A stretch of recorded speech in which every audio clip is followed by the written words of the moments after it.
Well, the video's going, so I guess that means we need to start. Good morning, friends. Welcome to worship here at Holland UCC. It is great to have you with us, whether you're here at beautiful Port 393 or for folks tuning in from home. We're glad that you're with us this morning. And it really was a game time decision about inside or outside, so apologies if you're feeling sad that we're not on the roof. We started setting up out there, and the clouds looked it felt just wet enough that with the sound system and everything, I know you can handle the rain, but the sound system can't. So anyway, here we are. We're glad to be together. Holland UCC is a community of justice, peace, and affirmation where everyone is welcome to the table. We believe that no matter the shade of your skin, how you identify, who you love, or where you are in your journey, you are a beloved child of God. This morning we're going to explore the power of story to inspire, to evoke things within us, to help us see a world that could come into being.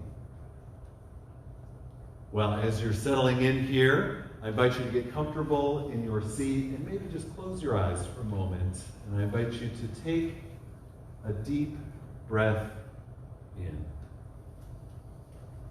Breathing in gratitude for this moment and this new day.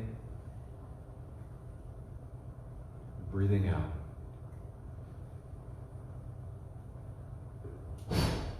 Breathing in.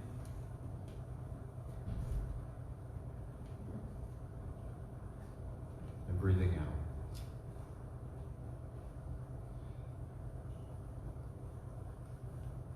And as you continue in your breathing, we ring this meditation bowl, which reminds us of the deep peace of God.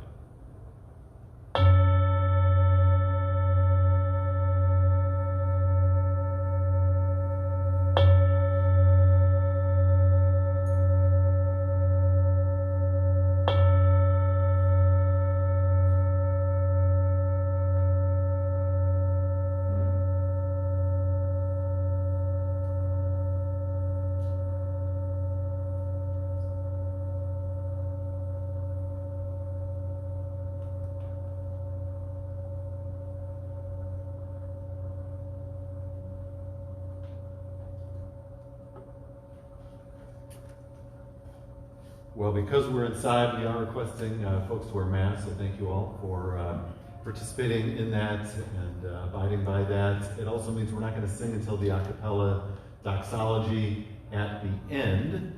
And so at this time, I invite you to join me in a word of prayer.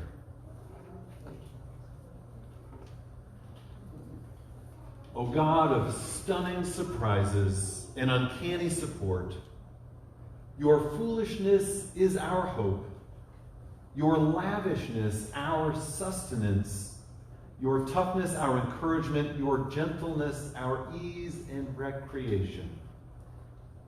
Your gifts within gifts within gifts, our awe and joy. Even as we pray, deepen in us ways of gratitude, of alertness, awareness, imagination, discernment, not to celebrate fantasies, but to see what is profoundly real. Blessings so close and constant, we scarcely notice or name them as such. Now, before you, with you, we would so see and thank you.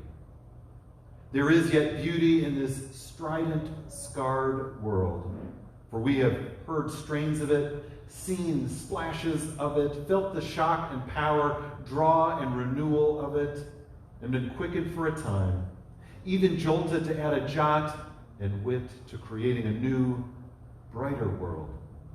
We thank you and ask for keener ears, sharper eyes, bolder minds, stronger voices.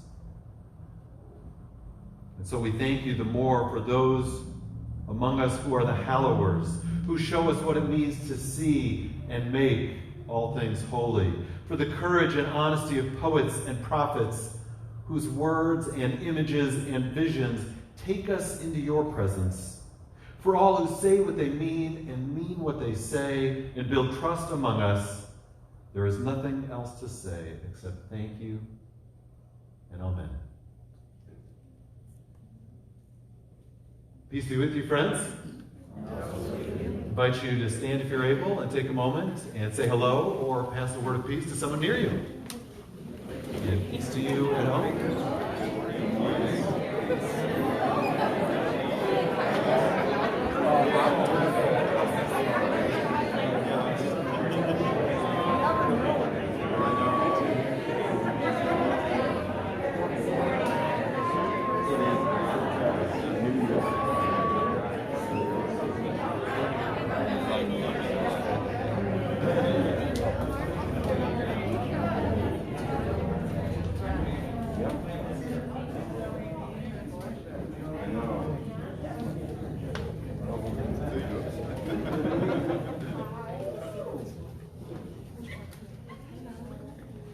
I invite you to remain standing if you're able and join us in our litany this morning, a litany entitled The Circle of Love.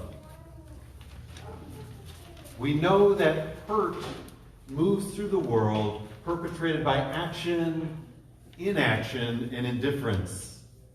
God calls us to live in the reality of the heartbreak of our world, remembering that no one is outside the circle of love. We not only affirm the inherent worth and dignity of every person, we also affirm the inherent wholeness of every being. No one is outside the circle of love. We know that things break or break down. Promises, friendship, sobriety, hope, communication. This breaking happens because our human hearts and our very institutions are frail and imperfect. We make mistakes. Life is messy. No one is outside the circle of love. With compassion as our guide, we seek the well-being of all people. We seek to dismantle systems of oppression that undermine our collective humanity. We believe that we're here to guide one another toward love. No one is outside the circle of love. No matter how fractured we are or once were, we can become whole. In fact, we already are whole at our core because of the great, unnameable, sometimes inconceivable love in which we live. No one is outside the circle of love. Amen, and may it be so. You may be seated.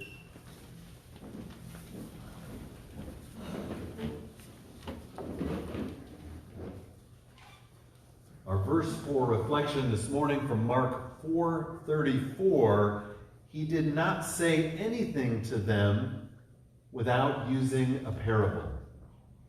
He did not say anything to them without using a parable. It's highlighting our focus on story and narrative this morning, and that it was, in fact, a way Jesus often employed for communicating his visions of the kingdom of God. Our poem this morning comes from Hafiz, entitled All the Hemispheres.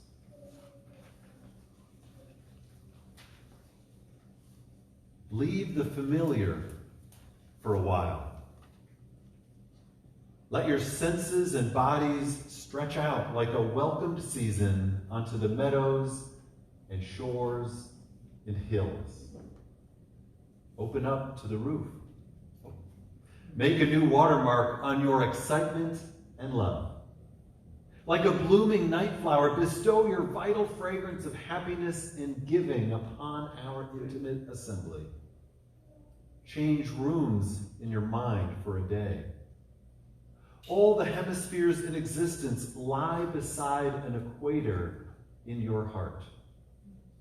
Greet yourself in your 1,000 other forms as you mount the hidden tide and travel back home. All the hemispheres in heaven are sitting around a fire, chatting, while stitching themselves together into the great circle inside of you. All the Hemispheres by Hafiz.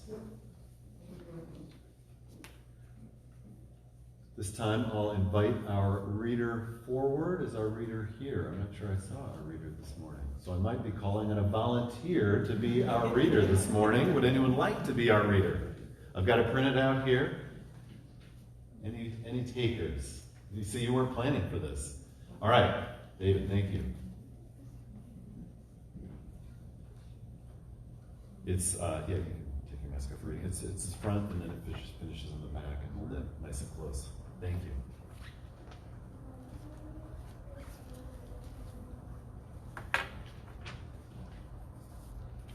Words of Integration and Guidance by Lisa Krohn.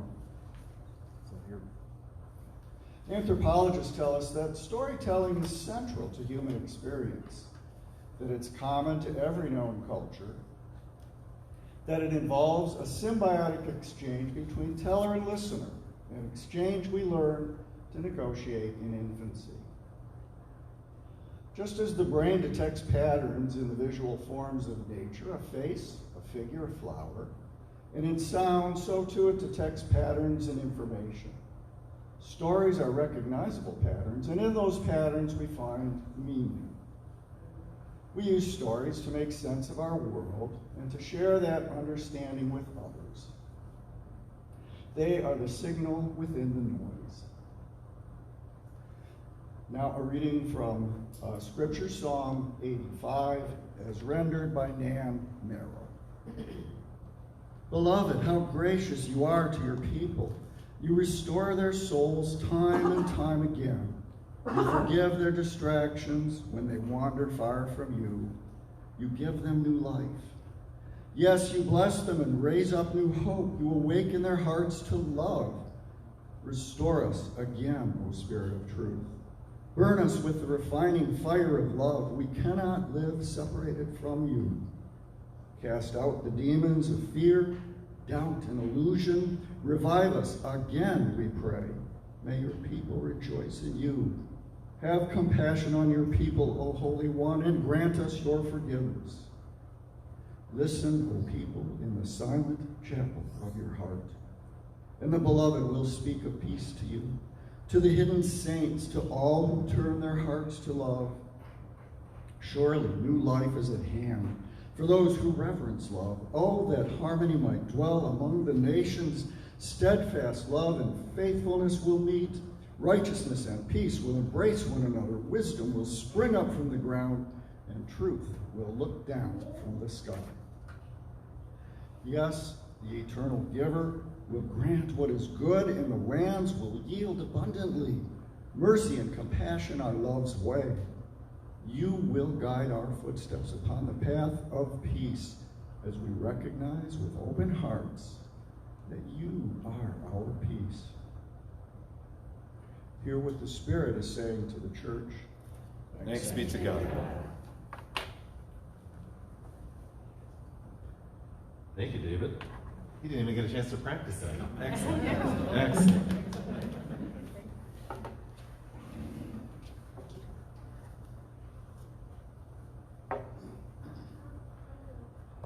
So I don't have a sermon this morning. I was in Colorado this past week with my family. Got in just about midnight last night, and I'm still on Mountain Time, so I don't know, it's like 8:30.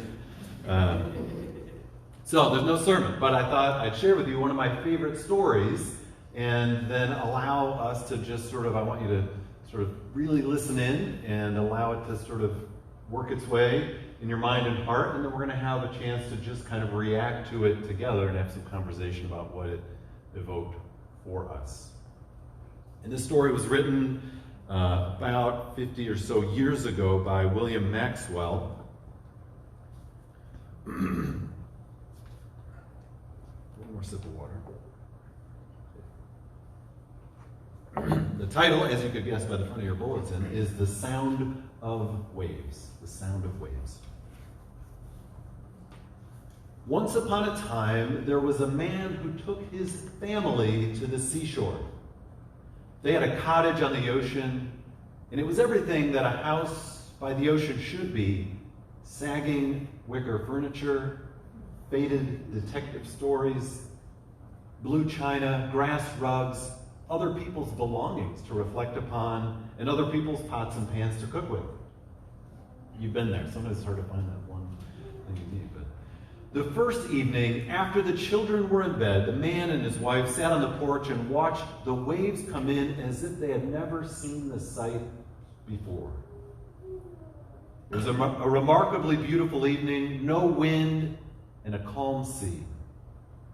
Far out on the broad back of the ocean, a hump would begin to gather slowly, moving toward the shore, and at a certain point the hump would rise in a dark wall and spill over.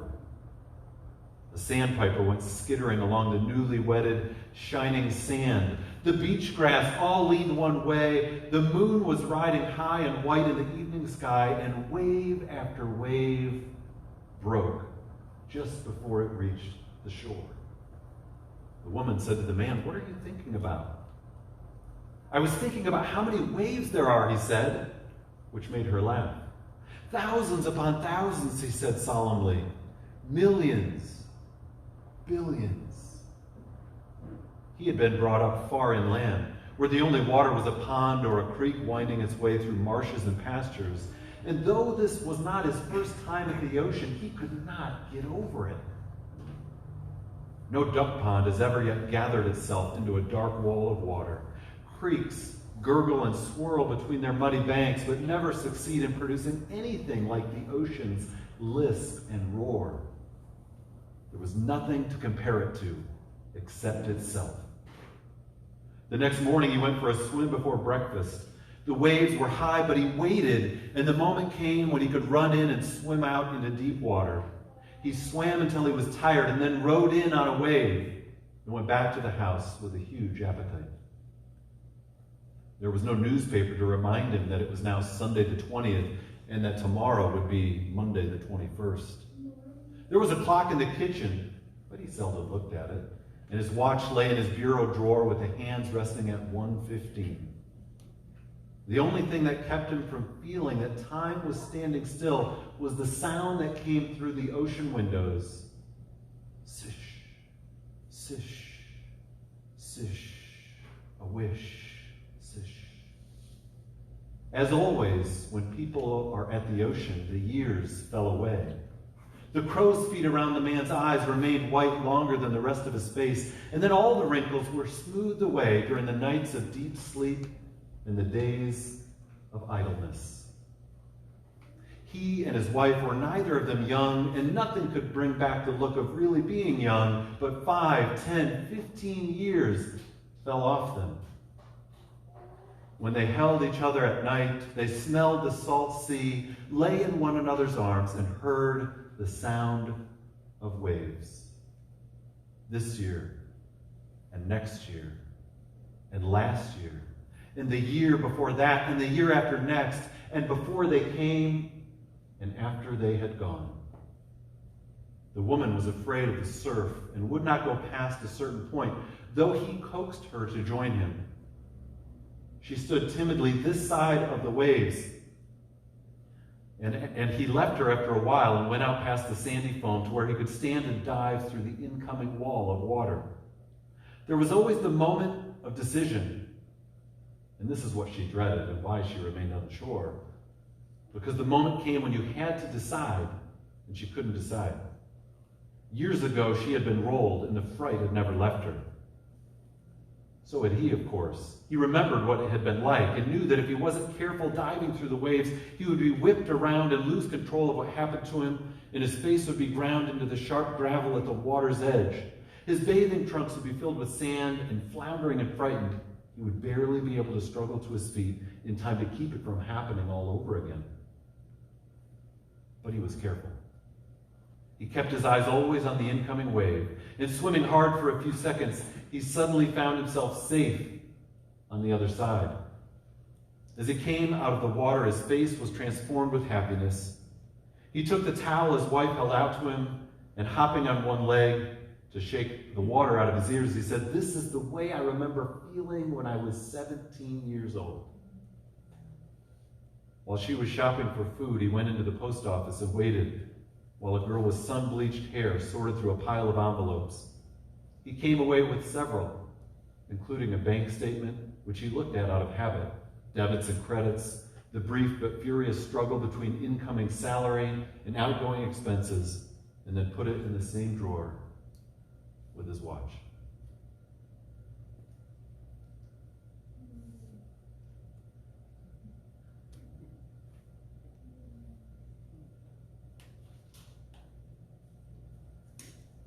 So just interested in hearing initial reactions, if there was something that hit you in a certain way, something that was evoked or prompted, feel free to share. Same with folks tuning in at home. Feel free to let us know if there's a thought or something that came to mind as you were listening along.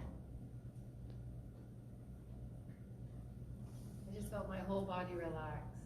Okay, you felt relaxed. You felt like you were sort of living into Invited into rest. being at the sea. Yeah. Anyone else? Strange ending. Strange ending. Okay. Juxtaposition or something, like all that peace and then the stress of the mail. The stress of the mail. Yeah. No doubt. I like that line, the brief but furious struggle or something like that between incoming debits and credits.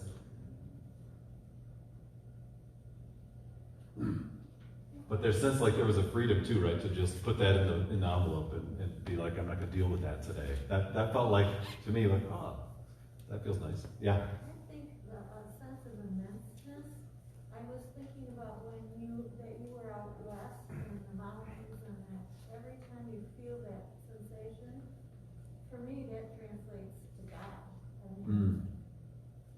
Yeah, so the immenseness. The billions of waves and the ongoing Mount Range and the space, the stars, all those things. Yeah, so the immensity, the description of the waves, and he couldn't get over the millions and billions of waves that just keep happening. There's an immensity there, and you're sharing that reminds you of the hugeness of God, the divine, the holy. Absolutely. And yeah, we were just in the mountains, and you get a similar feel. The scale just kind of blows you away. Anything else that? Well, it's eternity. Yeah. And he's diving in and out of Ah. eternity. And my Yeah. projection is that it's sort of growing old and preparing yourself. Ah, I like that. Okay, so kind of the diving in and out, sort of a metaphor, diving in and out of eternity. There's talk of aging, and the story sort of highlights even a reversal of that, but we know that's sort of the storyteller's way of just the relaxation that you experience and the stress of everyday life when that's sort of, you're away from that for a bit, that you feel like, oh, maybe I'm recapturing some of how I felt years ago. But I like that idea of preparing for eternity and what's next. Anyone else have a thought? Laura says evokes retirement, life balance. Kristen says letting go. Did you have a thought? No, someone else? It's a bit of a thought of life in Christ. It can be useful, and you may be tempted or pulled away from that life in relationship with Christ, in this case through the main statement. But there's always the peace and comfort in Christ when you are able to find your way back. So in this case, the ocean and the waves.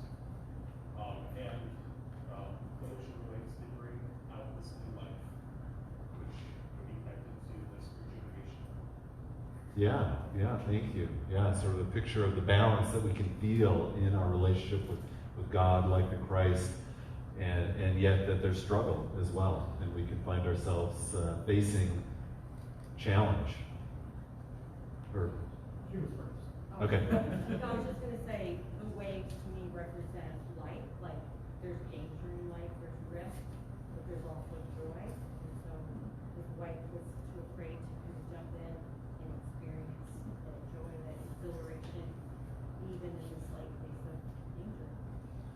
Yeah, so the waves as a picture of life, and that there's challenge, and we might wonder, can we face this challenge? And sometimes we decide to not face certain challenges, and other times we dive in, literally, and when you break through that challenge, there's that joy that he felt, that I did it, I made it through, I'm okay. What's next? One more week? Herb, go ahead. I was going to say the same thing, and the contrast between all the peacefulness and all that, but there's kind of an underlying danger, and we need to overcome the challenge. Yeah, even amidst all the peace, there's a little bit of underlying tension and potential danger. Yeah. Oh, we got another comment. The joy of dancing in the waves of Lake Michigan is why I moved here from Missouri. So there you go. That's from Kimberly tuning in. Fantastic. And we're glad you're here. Paul says, as was just mentioned, a reminder that God, the creator of time and space, is outside of both. Therefore, we have a sense within us of being able to perceive a reality beyond the physical and mundane. Yeah. I was reminded about the sense of joy and awe that exists in all of us. Sometimes it gets buried under responsibilities and things like that. We went to Silver Lake yesterday. We took our 10-year-old granddaughter, who had never been there, to the place where I vacationed when I was just a little itty bitty girl. Yeah. And we climbed the sand dune and we ran down into the lake, and it was just I felt so young. The same emotions were there that have been there. Maybe a little more tired at the end of the day. Yeah. But it was delightful. Yeah, so Cheryl was sharing the joy and awe that the story evoked of being in nature and going to a place perhaps that you've gone as a youth, and there's the childlike joy of life that's within us, but as you said, sometimes it gets buried between responsibility and meetings and things we have to do and pressures, and that joy can sometimes just sort of get pushed down, and we can forget to access it.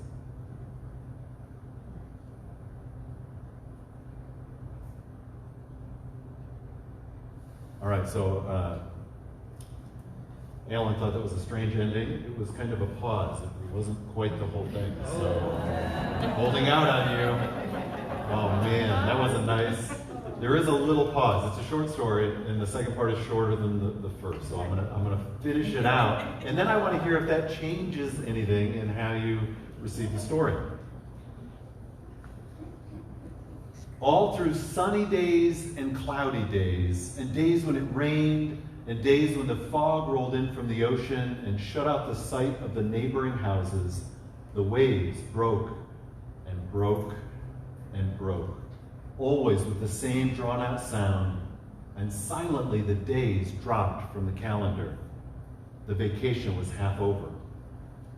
Then there were only 10 more days. Then it was the last Sunday, the last Monday.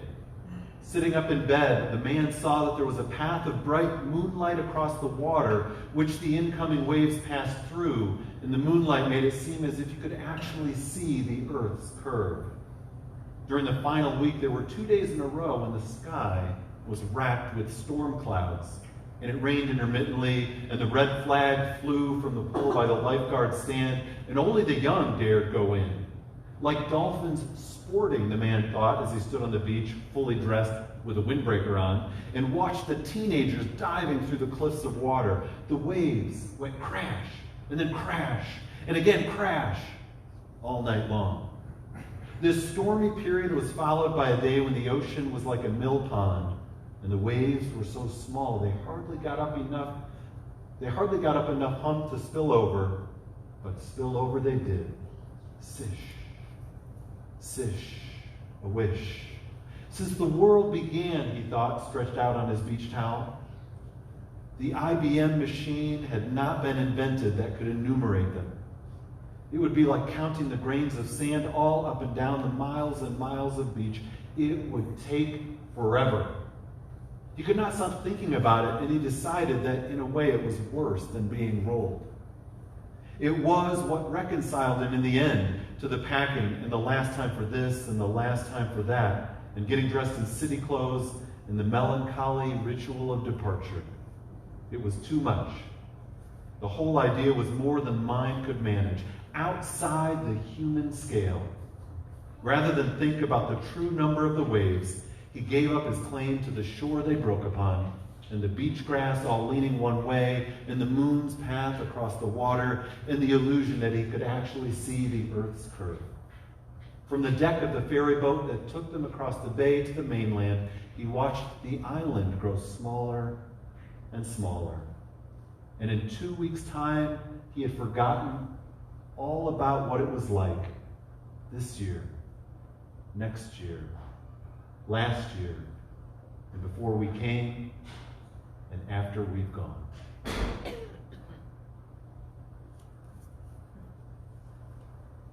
That's the full story of The Sound of Waves by William Maxwell. So anything that, hearing that last part of the story, evoked or shifted for you? Yeah, David. The waves are such a powerful, both a metaphor and experience. If we're not hearing the waves a couple times a week, we get kind of antsy. And the dog wants us to go over there too. And so it's in my body, those waves. The shush, shush, shush, wish, wish. I'm taken somehow by the interplay, the paradox of evoking the eternal, and then the immensity of the present moment, and that's all we have. And we play with those two, and then it's like, oh, are those the same thing? And it's really taking me to a nice, not an intellectual spiritual place, but a body sense of the real paradox, the both and. Right. The timelessness in the here and now. Yeah. Yeah, it's so interesting that that's what it was that in the end, like, he's like, it's just too much. And okay, it is time to go home and I can deal with that. Because if I stay here too long, it's maybe just too much to imagine. Anything else?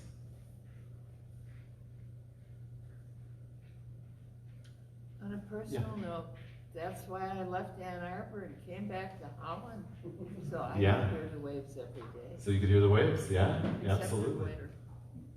Yeah, that's right. Except in winter. Sometimes in winter.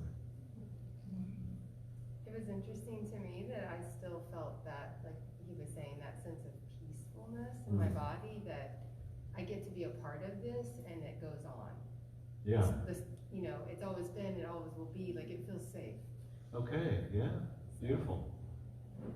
Yeah, that there's before we came and after we've gone. Yes. And being okay with that. Yeah, good.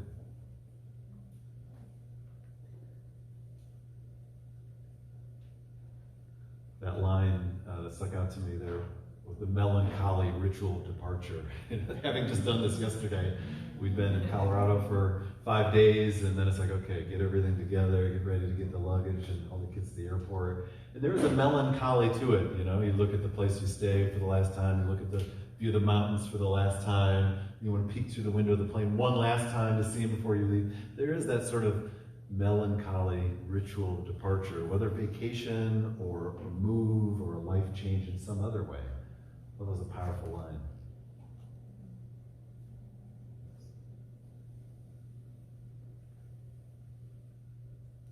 Anyone else? Yeah, Chief, go ahead. We really don't know anything about him, About the character. except that he has a bank account. Yeah, there's sort of a timelessness to the story in a way. It was written 50 years ago or so, and you could tell by the IBM machine has not yet been created that could, count all the waves. Like that sort of gave away, in a way, some of that timelessness. But I like that. Yeah, we're given some things in detail, and some things you just don't know, and it's sort of this. We're all invited into it.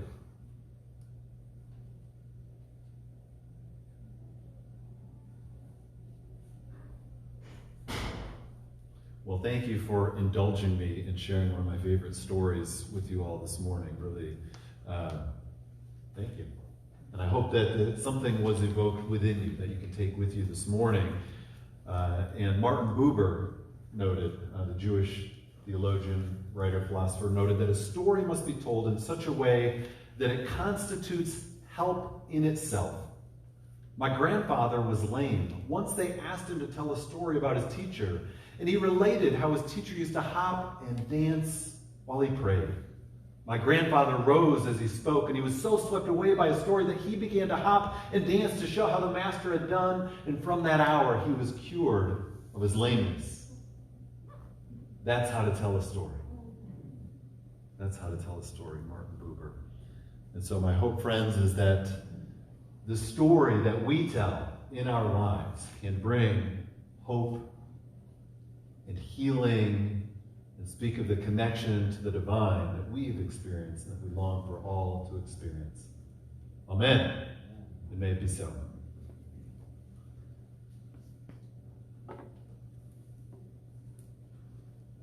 And thank you, friends from home, for your comments as well. We have opportunity now to give of our offering this morning. And your gift today helps support the ongoing work of Holland UCC. If you'd like to make an offering, we do have a box in the back. You can drop something in there before you leave. You can also donate online via the Givelify app or via our website, hollanducc.org/donate. And as always, out of God's generosity, we give, asking that God would use these gifts and us to turn the world upside down with love.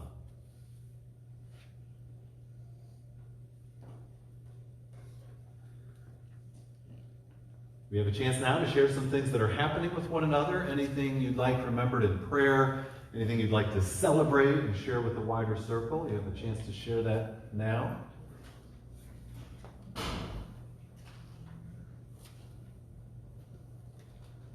Yeah, Dave. I have kind of a good news, bad news story to share with you. A good friend of mine, Joe Brown, needs a lung transplant. I've been on his care team for a while now, and for years we've been working up to this, and he got the call yesterday. He's going to Cleveland Clinic, so he's there now to get his lung transplant.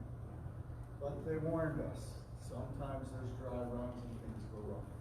Some tests didn't come back the way it's supposed to, so Joe is back on the waiting list.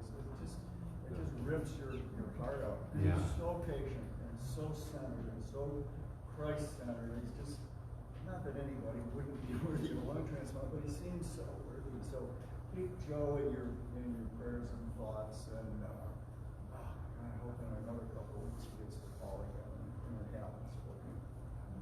Yeah, thank you, David.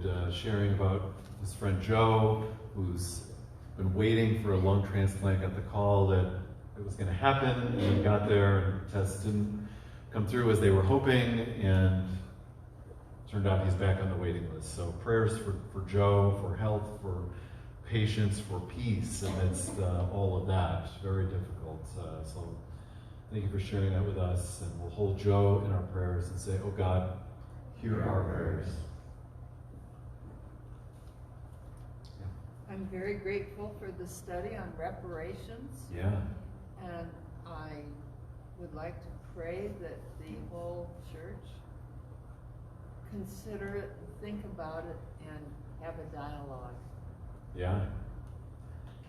Absolutely. You want to hold your book up so folks can see it? Not everybody is familiar with the book. It's called Reparations, a Christian Call to Repentance and Repair around issues of race. And terrific book. I can't recommend it enough. I haven't been able to join the conversations, but I am reading along, and it's so powerful, so articulate.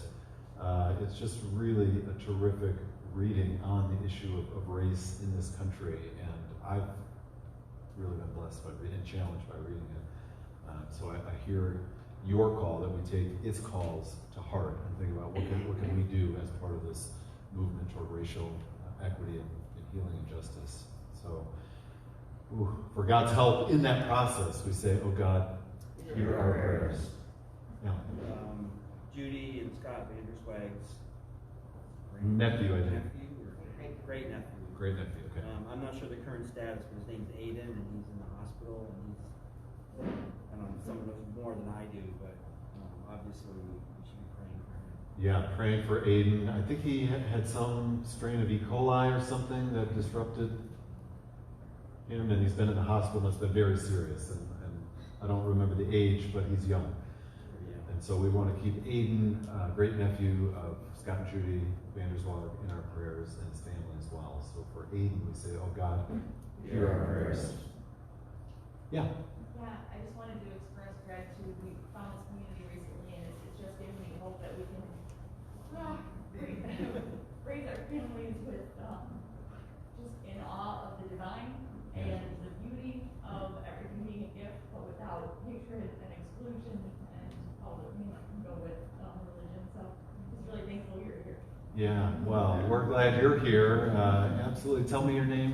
My name's Krista. Krista. Well, we're so glad you're here, Krista. And yeah, many of us are grateful to find each other and to be in a place where, yeah, we can experience life, we can grow in the beauty and mystery of our relationship with God. And yeah, it's just a good thing to be together. So we're glad you're here as well. We say for that, thanks be to God. Hallelujah. Yeah, Amy. I just wanted to follow up on my comment last week about the restaurant that Krista and I were going to be meeting. Yes. We did have that meeting on Tuesday, and I just want to share that the restaurant owners are, they value a lot of the same things we value, and they really do seem committed to doing their best to make amends for what happened and moving forward with some education in their own restaurant and in the community of Grand Haven to prevent such a thing from happening again. So we'll watch for that. We're not totally there yet, but Yeah. they were lovely. So, Well, so glad to hear that. Thank you. Thank you for that update. Story that was shared last Sunday is that our own Krista Anderson, who has a guide dog for vision impairment, and went to a restaurant in Grand Haven and they denied her access or service. They didn't want an animal in, but legally they're required to do that, but they resisted. And so anyway, there was a follow-up meeting with Amy and Krista, with the restaurant's owners, and it sounds like they were receptive and wanting to do better, be better, learn more, and be a place of welcome and inclusion in that scenario, as it will arise again in the future. And so really grateful to hear that. Openness and receptivity to change is a beautiful thing. So for that we say thanks be to God. Hallelujah. and just to tag on to the Aiden information, Judy's great nephew, he is 2, and she sent me a message this morning that his lab numbers are looking a bit better, and they're taking him off the vent this morning. So Great. that is lovely news. Great. Thanks for that update. Very good. We're glad to hear that. We'll continue to pray for healing for Aiden.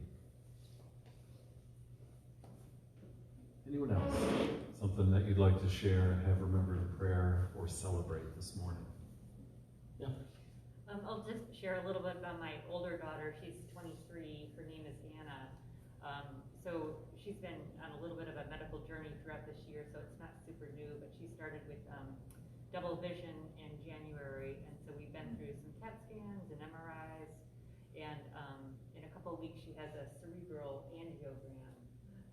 So we don't think that there's anything acute, but this is kind of an ongoing journey, and we're looking at probably a surgery on her eyes coming up. So she has some anxiety about this, as you might imagine.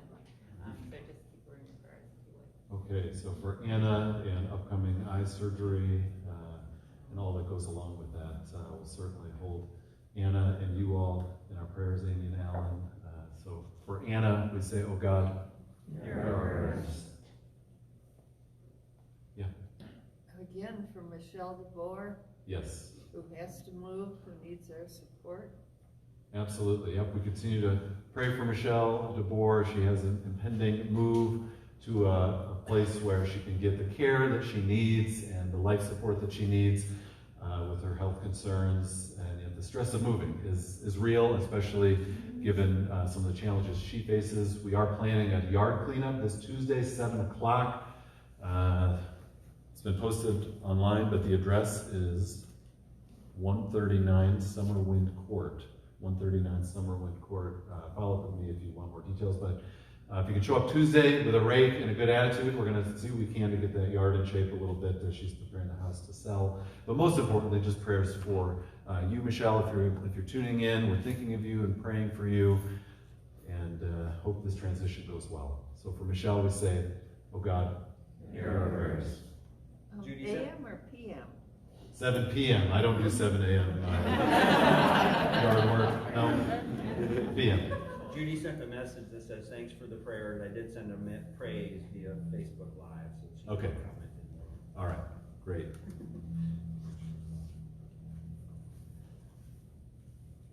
Michelle says, I'm here. Thank you all. So we're glad you're here, Michelle. Yeah, Judy says good news this morning. Cautiously optimistic that Aiden's on the upswing. So lovely to hear that. Julia, tuning in from Brazil, says, I would like to ask prayers for my father's recent passing. Oh, We're so sorry, Julia, to hear that, thinking of you, thinking of your family, and we'll pray that God's peace will surround you in this time. So for Julia and her family, we say, oh God, hear our prayers.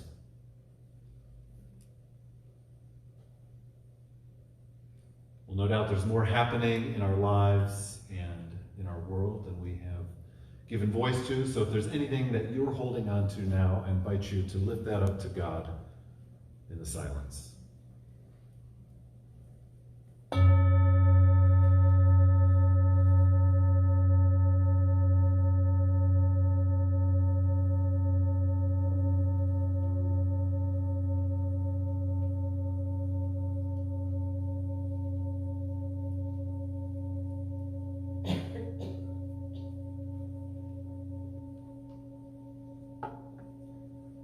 I invite you to stand if you're able and join us for our closing doxology, which we will sing as usual a cappella. Come thou from whom all blessings flow, wake us to see more than we know. Help us claim all our gifts and power. Fill us with grace that we may flower. Come, giver of all life and peace, may we join you in earth's increase.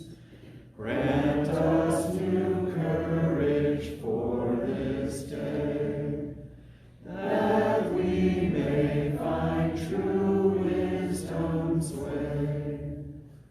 Come, Spirit, who makes all things new, show us your wider, fuller view. Teach us our wholeness now to see. Stir us to see all we may be.